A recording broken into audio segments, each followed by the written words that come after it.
Vamos compartilhar a palavra de Deus. Hoje uma história bem conhecida, a história de José, Gênesis 37, a partir do verso 12. Eu queria pedir um favor, uma gentileza a vocês, se vocês puderem, me ajudem compartilhando a mensagem. Se compartilharmos, podemos ajudar outras pessoas.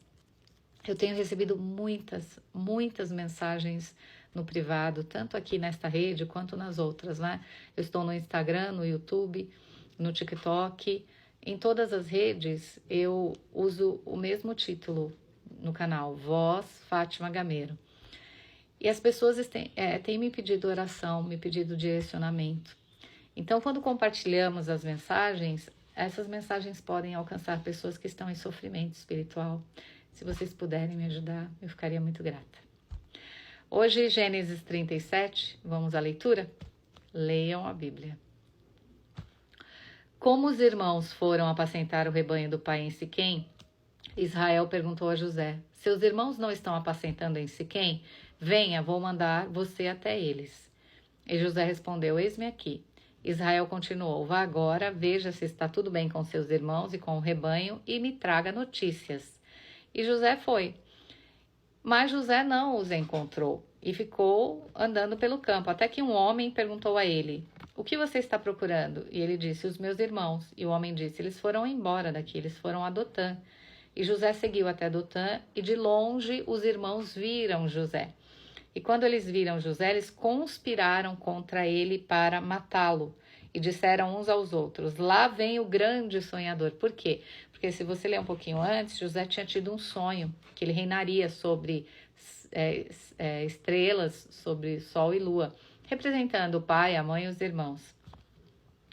E aí eles disseram assim: lá vem o grande sonhador, vamos matá-lo e jogá-lo em uma dessas cisternas, jogar o corpo em uma dessas cisternas. Diremos que um animal selvagem o devorou e vejamos no que vai dar os sonhos dele.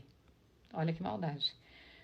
Mas Rubem, ouvindo isso, livrou das mãos deles e disse: não lhe tiremos a vida. E Rubem disse mais: não derramem sangue, joguem o rapaz naquela cisterna que está no deserto, mas não lhe façam mal. Rubem disse isso para o livrar João dos irmãos, e ele tinha o desejo no coração de levá-lo de volta ao pai. Mas logo José chegou e seus irmãos despiram a túnica que Jacó, Israel, tinha feito para ele, e que os irmãos odiaram ver isso, naquele momento, achando que o pai amava mais José do que a eles, e jogaram José na cisterna. A cisterna estava vazia, estava sem água, e depois que eles jogaram José, eles se sentaram para comer e viram que vinha vindo uma caravana ismaelita, que vinha de Gileade. Então, eles traziam especiarias, bálsamo, mirra, que levavam para o Egito. E Judá disse: o que vamos ganhar se matarmos nosso irmão? Vamos vendê-lo, né? E depois escondemos a sua morte. E aí eles venderam José. Eles concordaram entre si, não mataram José, mas venderam José. E José, vendido para os mercadores, foi parar no Egito. Então,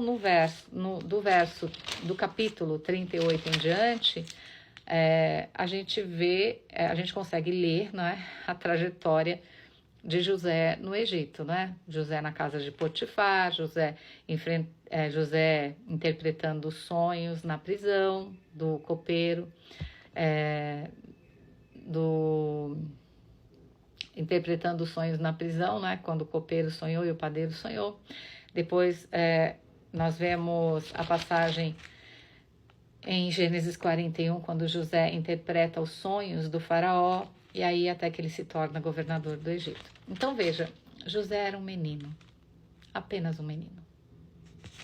Inocentemente, falava para o pai o que via, mas os irmãos não suportavam isso. Os irmãos de José eram filhos de outras mulheres. José era filho de Raquel, a mulher a quem Jacó amava, Jacó conhecido agora como Israel amava. Então havia muita inveja, ciúme, intriga na própria casa, Por isso que nós temos que orar por nossos familiares, porque O mal se levanta dentro de casa, no ambiente familiar. Temos que orar por nossa família. Impedir que a inveja se instale, que a ira se instale. Então, os irmãos venderam José, Rubem interferiu para que não o matassem, e José foi para o Egito. Como José foi para o Egito?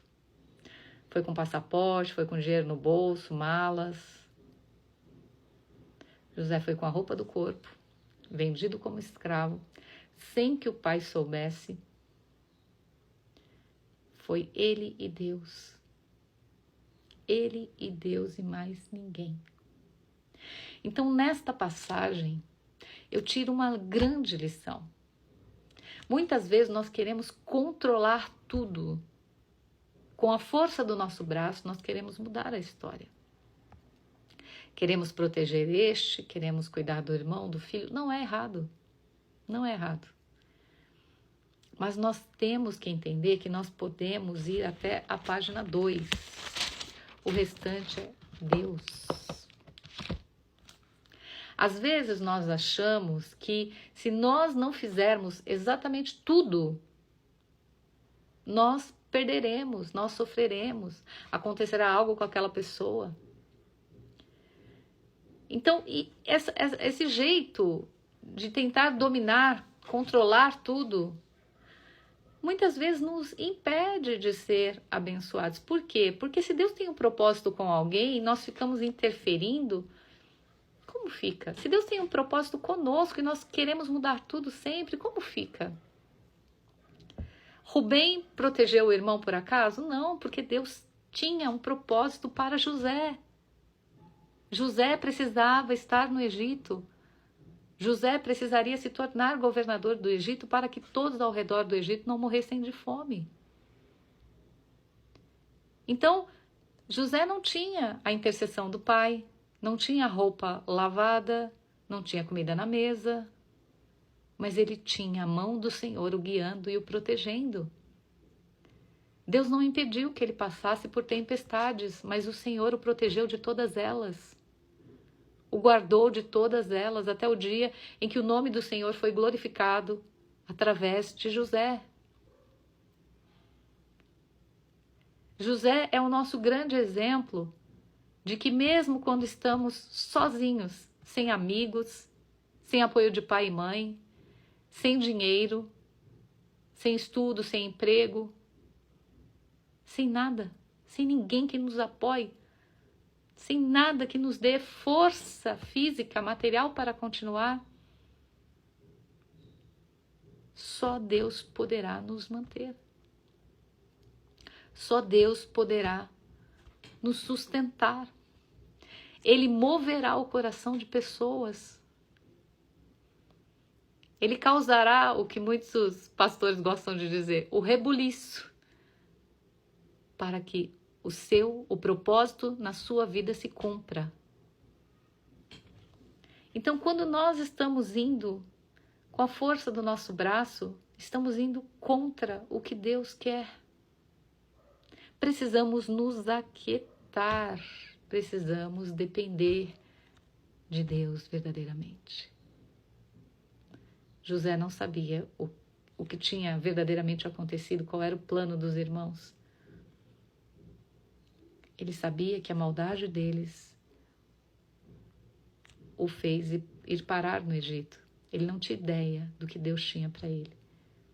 Mas Deus tinha um propósito. E José, lá na frente, conseguiu entender tudo.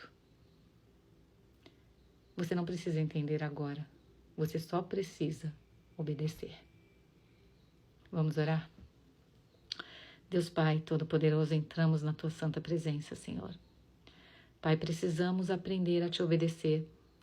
Sem perguntas, sem respostas, apenas Te obedecer. Mesmo que os nossos olhos não vejam, não compreendam a nossa mente, precisamos Te obedecer. Porque o Senhor tem controle sobre tudo e sabe tudo o que faz. Precisamos confiar em Ti. Nos ensina, Senhor. É o que eu Te peço em nome de Jesus. Queridos, aprendam com Cristo, que o dia seja uma bênção. Deus abençoe vocês.